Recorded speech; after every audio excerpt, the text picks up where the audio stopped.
Hello, Henry. How are How you? are you, Wojciech? Nice and fine. Wojciech. And you? I'm very well. Yeah, got. We had great fun last night Yeah. at the. What Channel 13 let us down, Yes, Channel 13 was very bad idea for us. and bad idea for me too. Yes, and your guitar.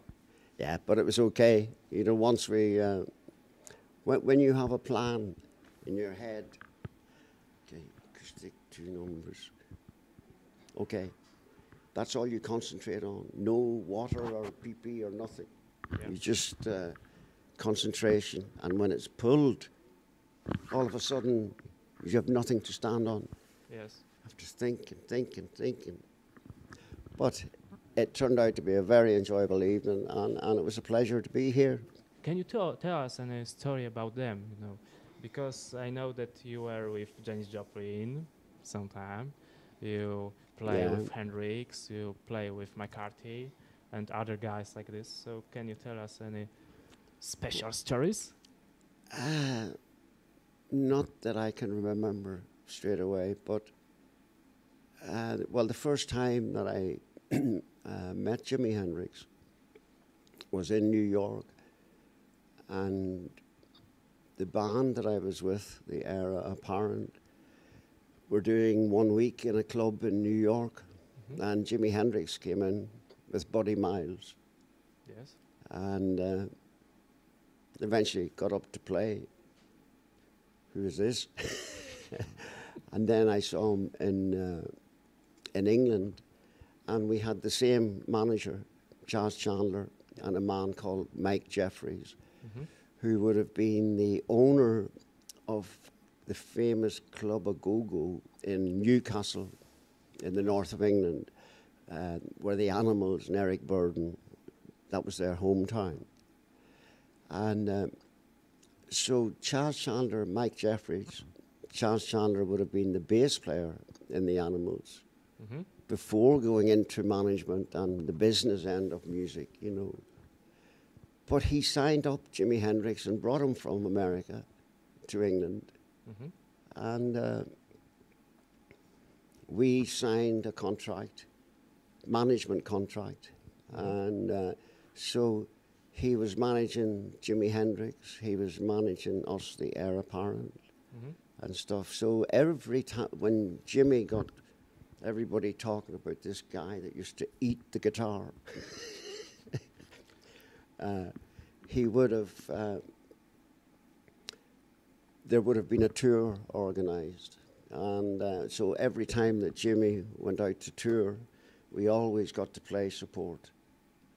Heir Apparent, Jimi Hendrix, you know. But to be within that area, it was fantastic, because all of a sudden this new genius appeared on the horizon, Jimi Hendrix, and of course blew everybody away.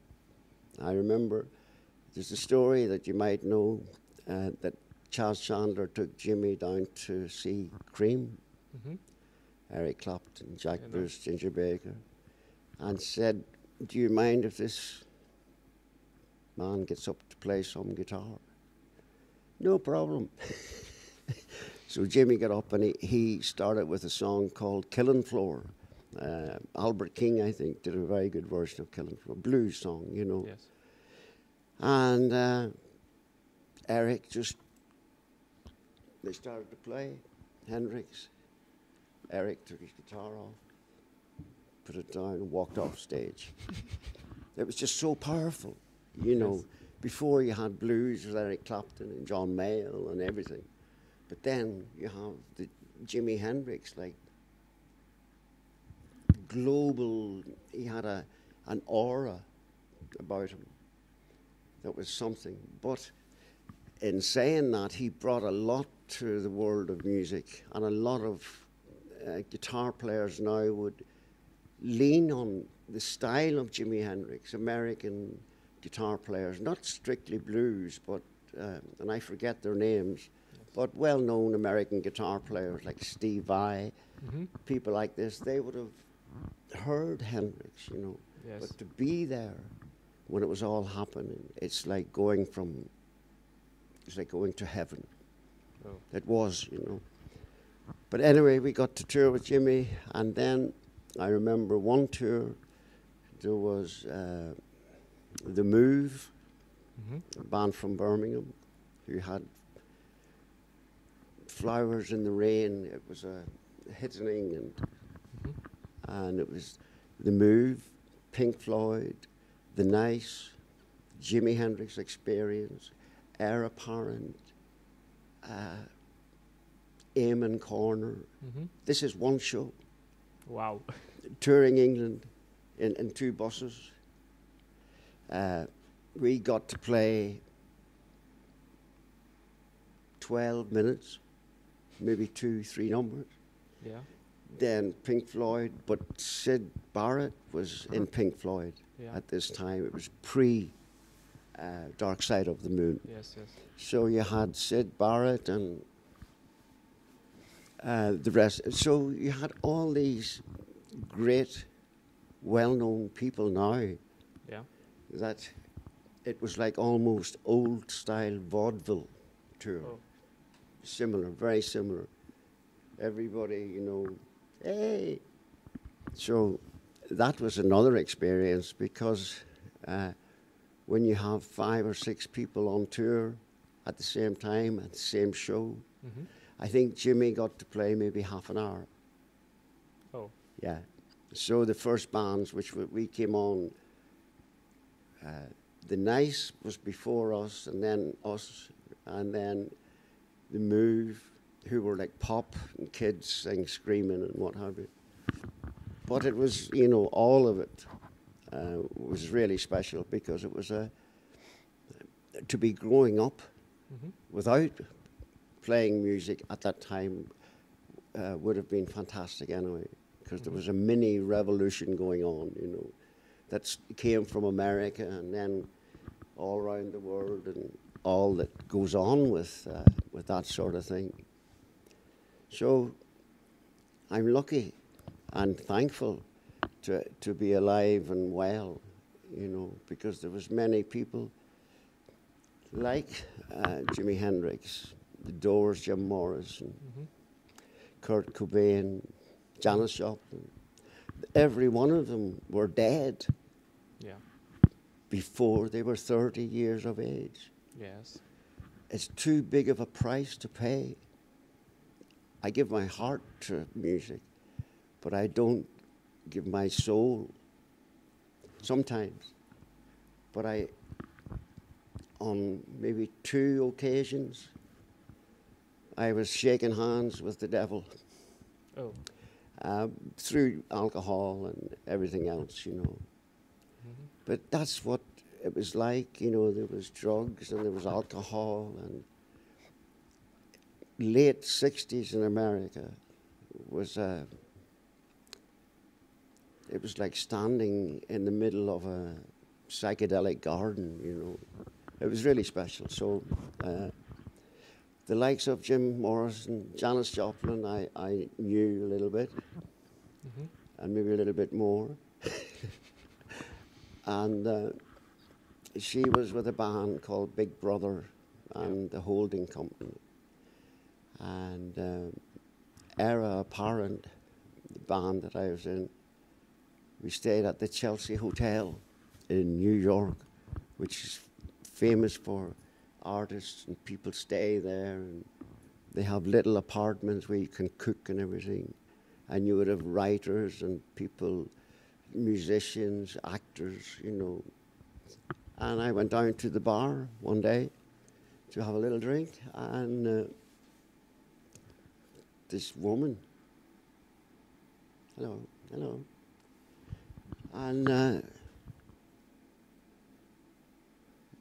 I can't tell you anymore. Okay. Okay. About 60s, there was a writer named Hunter Thomas. Hunter, not Thomas. Thompson. Thompson. He wrote Viva Las Vegas or Yeah, something like this. that's right. And he wrote it was very psychedelic times. And about this psychedelia and the revolution that you say, Yeah, it was. It was revolution time, and in '69 it starts the Woodstock Festival. I think one of the biggest and most craziest thing in the world. I think because it was big party for free. That's right. Yeah, exactly. And you were there, and you Yeah. played on the stage with other guys, Yeah. and Joe Cocker and other Yeah. guys like this. Can you tell us what happens there? Because it's Well, when we, all the musicians involved, the only way to get in to the site backstage was helicopter. So you had, this is Woodstock Hotel, helicopter. You fly in a helicopter, you have maybe 1 hour before your show. After the show, maybe another hour, and then helicopter and back again, and then gone again for another festival. So, but Woodstock was very, very special, and anybody that played on it would agree that it was the pinnacle of the 60s, the Woodstock Festival. And all the people that were there, you know, there was mummies and daddies and kids and all sorts of people. There was people accidentally got killed, and there was babies being born.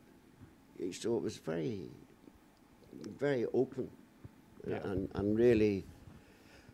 But none of the musicians went out front past the stage area to sample. You didn't have to go into the crowd to feel the power of everything. You know, you could sit backstage with a cup of tea or a beer or something, and it's like, wow. Because it was, you know, it was a very special event, and it was held really in a couple of 2 or 3 big fields, you know, muck and rain and lightning, and, you know, so I don't think anybody that was playing at Woodstock got to go out to the front to watch anyone else. You watched from the side of the stage and stuff. But it was the finish of the revolution in the 60s, that, you know. But the seed was sown in the 60s too. And now there would be occasions where older people would use that 60s feeling and pass on to children, you know. So the revolution went from nothing to a little bit, and then went gone, you know.